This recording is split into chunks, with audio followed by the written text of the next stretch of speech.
Kan vi ikke lige få det? Ja, det er. Men jeg sad nede i sofaen og skrev 2 linjer.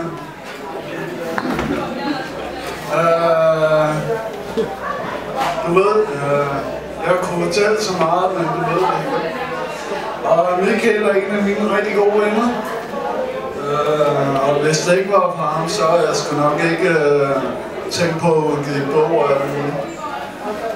Men hvad hedder han har skrevet et digt, der hedder Dødsroen. Ja, og det har jeg øvet mig på i en dag.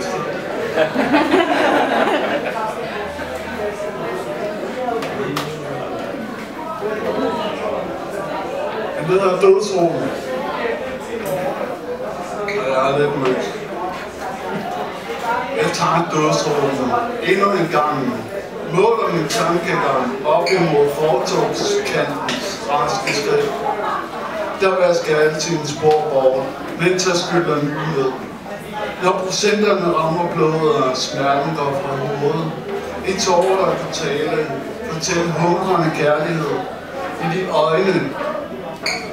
I de øjne, de møder, de øjne, de flygter fra.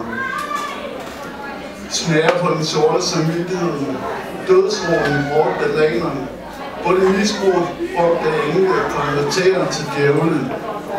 Når de rammer den natte overflade i bunden af flasken, og ser op for en hvile i mit bryst.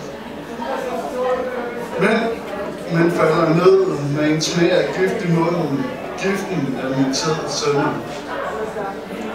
Jeg tager dødsroen og vender mine minders panorama på varmen. Tag billeder af gangen og indlever den. Indsnæver det til en rå, blødende følelse. Der flår i mit kranie for at sætte det fri. Forløse mine tankers tyngde, hvor en del af mig dør, og en anden del af mig endelig lever.